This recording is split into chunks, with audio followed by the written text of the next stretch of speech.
Meu nome é Júlio. Recentemente, fui testemunha de uma história macabra e singular, dessas que estamos acostumados a ver apenas em filmes. No entanto, descobri que a realidade muitas das vezes imita a ficção.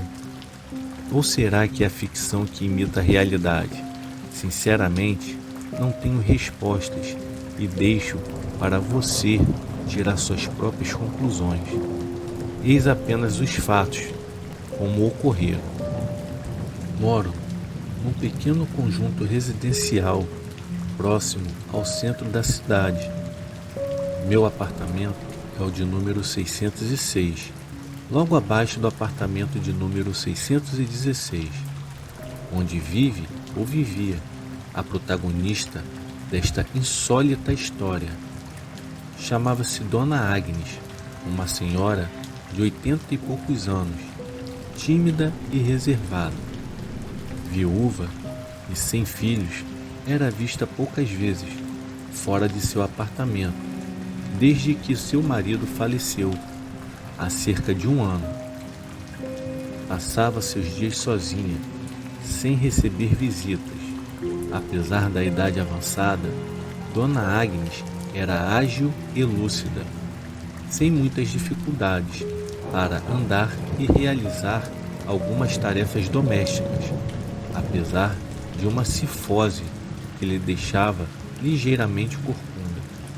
Dona Agnes passava quase o tempo todo em seu apartamento, e suas saídas se limitavam às compras no mercadinho perto da esquina. Às vezes, ficava dias seguidos dentro de sua casa sem sair, o que levava os vizinhos a terem receio de que a solitária senhora pudesse de uma hora para outra ter algum mal súbito e acabar falecendo sem ninguém saber.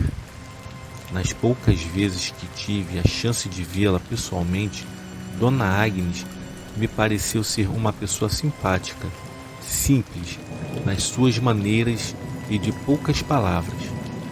Talvez seu jeito reservado e solitário se devesse à saudade e à falta de que sentia do marido, com o qual foi casada por mais de 60 anos, coisa muito rara hoje em dia. Fora isso, ela me parecia uma senhora como qualquer outra, mas todos nós escondemos segredos, e muito em breve o segredo de Dona Agnes viria à tona, acabando por envolver a mim e a todos os vizinhos do prédio. Tudo começou há algumas semanas. Era já tarde da noite, e lembro que estava deitado em minha cama, naquele estado intermediário entre a vigília e o sono. Pela janela, a luz amarelada dos postes da rua penetrava no quarto, formando uma linha reta até a parede. Em certo momento, comecei a escutar um som de passos vindo do andar de cima do apartamento de Dona Agnes. Eram passos pesados e firmes, que ressoavam pelo teto. Por um longo tempo, fiquei a escutar aquele som monótono, que parava por alguns segundos e logo depois recomeçava. Juntamente com o barulho dos passos, também dava para se ouvir a voz da velha senhora, como se estivesse conversando com alguém, embora eu não conseguisse discernir bem as palavras. Nisso se passaram 10, 20, 30 minutos, e Dona Agnes continuava a perambular o seu apartamento, falando sozinha para as paredes. Imaginava eu, olhei as horas, 1h30 da manhã. Os ruídos continuaram por mais algum tempo, e então cessaram subitamente. Finalmente, a velha está com sono e vai dormir, pensei. E pelo resto daquela noite, não ouvi mais barulhos estranhos, vindo do andar de cima. Na manhã seguinte, ao encontrar-me com os vizinhos, Alguns dentre eles comentavam cerca do estranho comportamento de Dona Agnes na noite anterior, principalmente dos barulhos estranhos. Percebi que eu não tinha sido o único incomodado com aquela ocorrência. E como era de se esperar, nesse momento começaram as fofocas e boatos a respeito da saúde mental da viúva solitária, com alguns questionando se ela estaria realmente no domínio das suas faculdades mentais plenas. Pelo resto daquele dia, ninguém viu Dona Agnes sair de seu apartamento, mas aquilo era considerado normal para alguém que já passou dias seguidos trancada dentro de sua casa.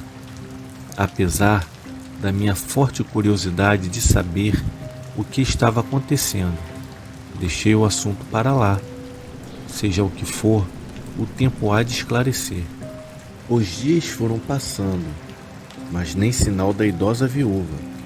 Dona Agnes permanecia em seu apartamento trancada e nenhum de nós sabia exatamente o motivo. Até que uma vizinha mais próxima, de nome Fátima, resolveu tomar uma atitude. Foi até o apartamento 616, deteve-se um momento e finalmente bateu na porta, rezando para que houvesse uma resposta do outro lado. Dona Agnes, sou eu, a Fátima, sua vizinha. Está tudo bem com a senhora? Sem resposta. Fátima podia ouvir o barulho da televisão ligada e imaginou que Dona Agnes talvez não tivesse escutado seu chamado. Tentou novamente, levantando um pouco mais a voz. Oi, Dona Agnes, a senhora está aí? Novamente não houve resposta, o que deixou a vizinha ainda mais aflita. Já ia começar a girar a maçaneta na intenção de abrir a porta, quando esta se abriu e ela pôde ver a figura corcunda e simpática da Dona Agnes surgir bem na sua frente. A velhinha lhe abriu um sorriso, arregalando os olhinhos miúdos por detrás dos óculos. Oi, minha filha, desculpe, eu estava ocupada lá no meu quarto, mas o que você deseja?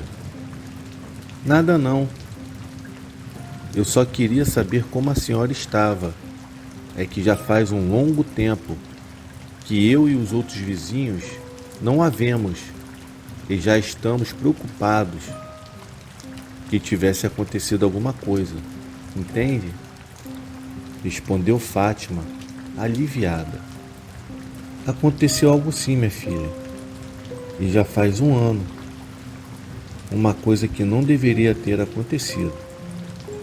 Dona Agnes ficou um breve momento em silêncio, olhando para trás, como se procurasse alguma coisa. Mas não se preocupe, querida, eu estou bem. Quer entrar um pouco? Por favor, não repare a bagunça. Não, obrigada. Tenho que fazer umas coisas. Só queria saber como a senhora estava. Tenha um bom dia.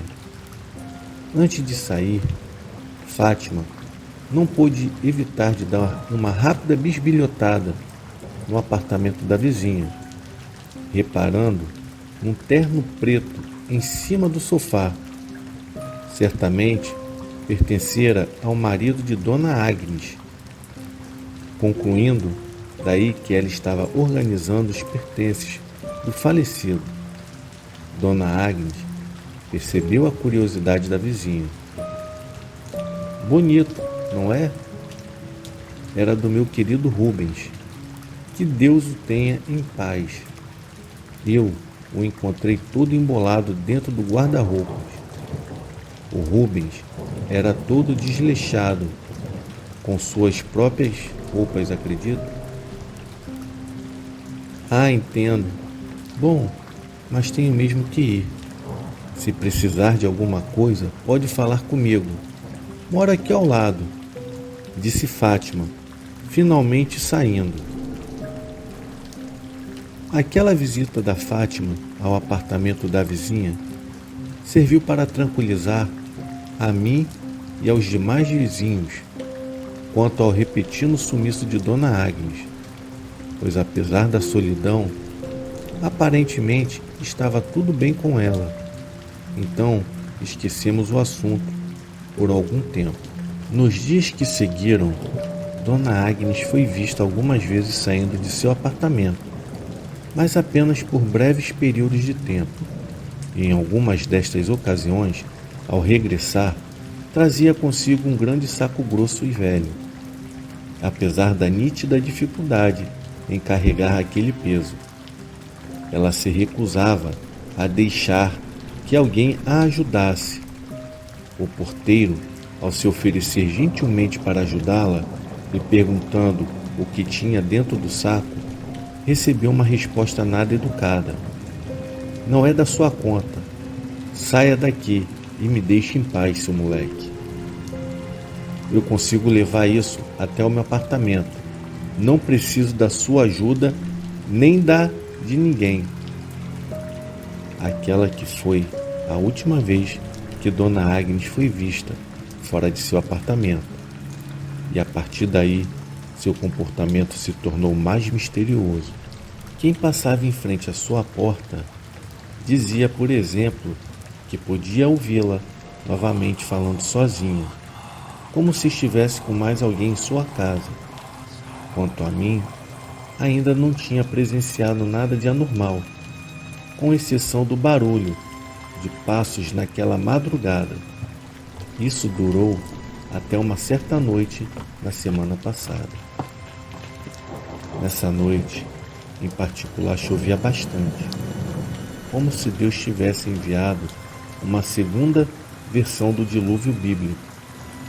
Eu estava deitado, assistindo um filme, quando um trovão ensurdecedor acabou com toda a energia do lugar. Na escuridão, apenas se ouvia o retumbar furioso do vento e da chuva lá fora. Nessas condições, fechei os meus olhos e sem outra alternativa tentei dormir. Mas apenas por pouco tempo, pois fui acordado logo em seguida, não por outro trovão, mas sim por um barulho familiar que vinha do andar de cima. Um barulho de passos.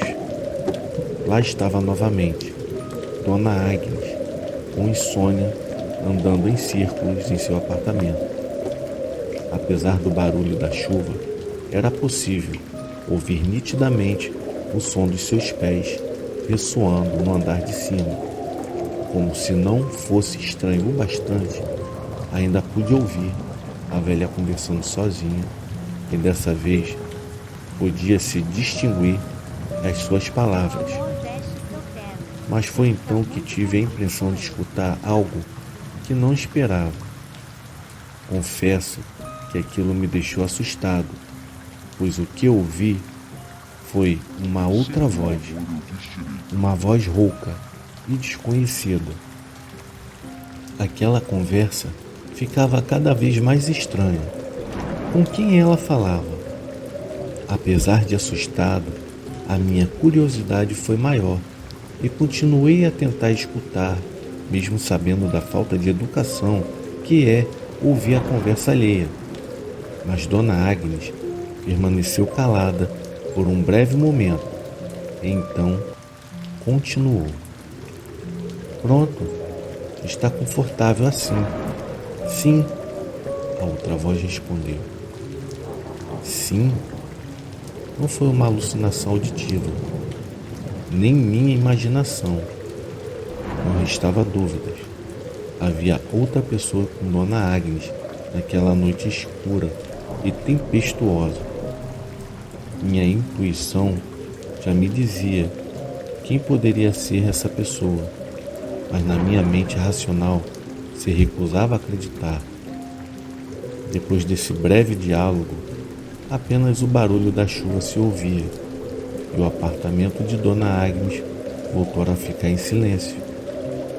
Ainda fiquei esperando alguma coisa acontecer, algum novo barulho estranho, mas foi em vão.